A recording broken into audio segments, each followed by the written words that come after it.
Hello, Peter here, your Pinoy accountant. And in this video, very quick video lang, pag-usapan natin yung mga tax deadlines for this month of December 2025. So, happy 1st of December sa inyong lahat. Ayan. So, ayan na, papalapit na yung ating inaabang-abangan na Christmas break. Ayan.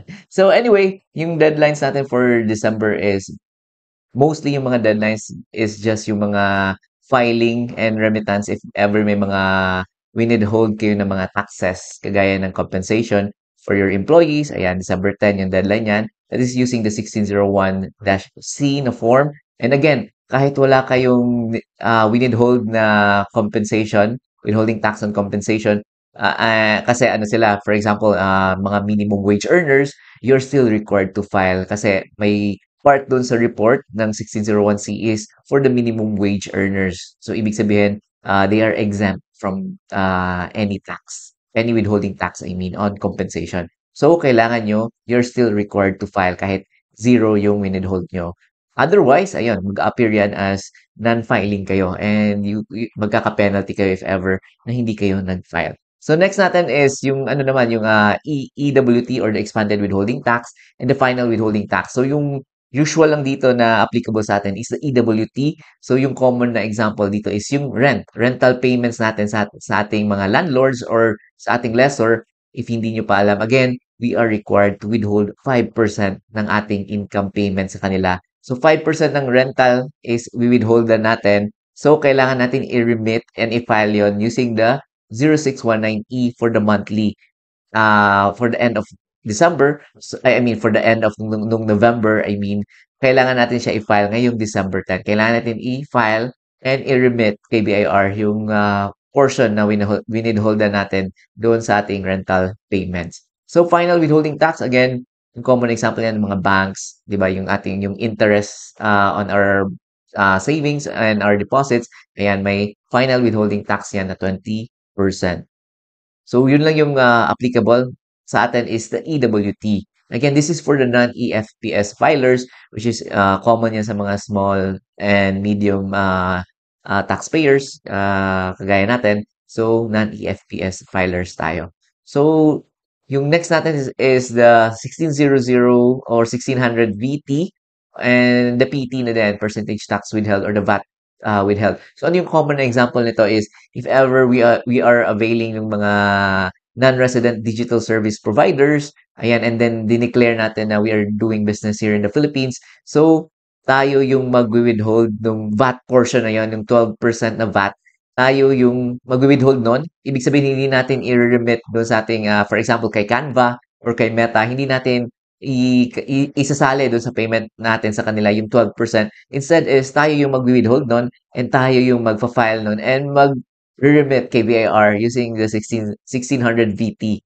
So yung that is the VAT portion and yung percentage tax naman is mostly hindi to applicable sa atin. These are applicable dun sa mga government and other yung mga GOCCs, ayan, and yung mga agencies, I mean, yun yung applicable dun sa percentage tax withholding. So sa atin, hindi yun applicable. And last but not least, hindi to siya tax deadline but dapat natin 'tong gawin is the inventory count or the annual inventory count. Meaning, usually ginagawa ito at the end of the taxable year, December 31.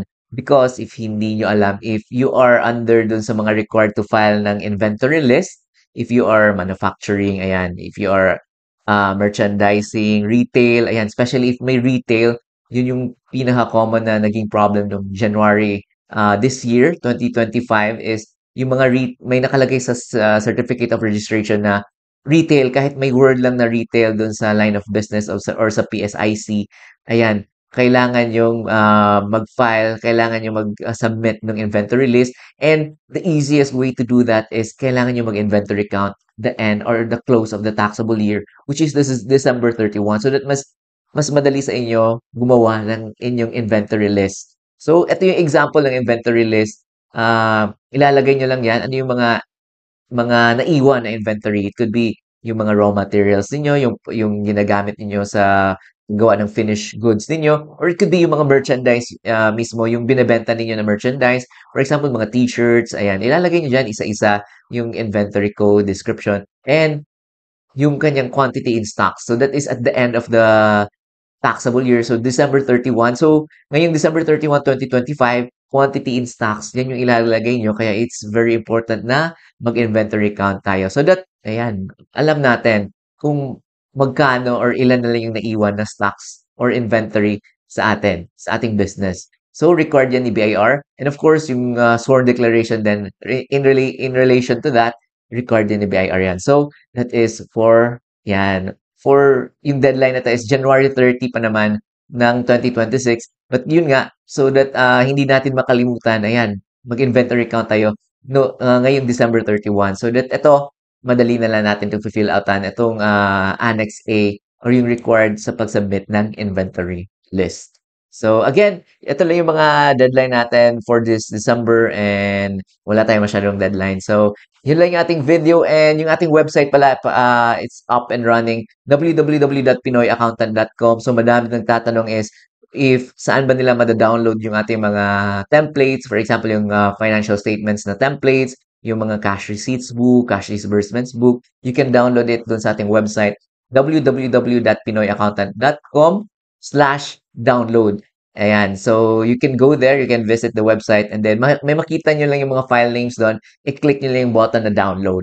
And then, if you would want to support our channel and our website, you can go to our website na din. Ayan, www.pinoyaccountant.com/donate naman if you would want to donate, if you would want to support our channel.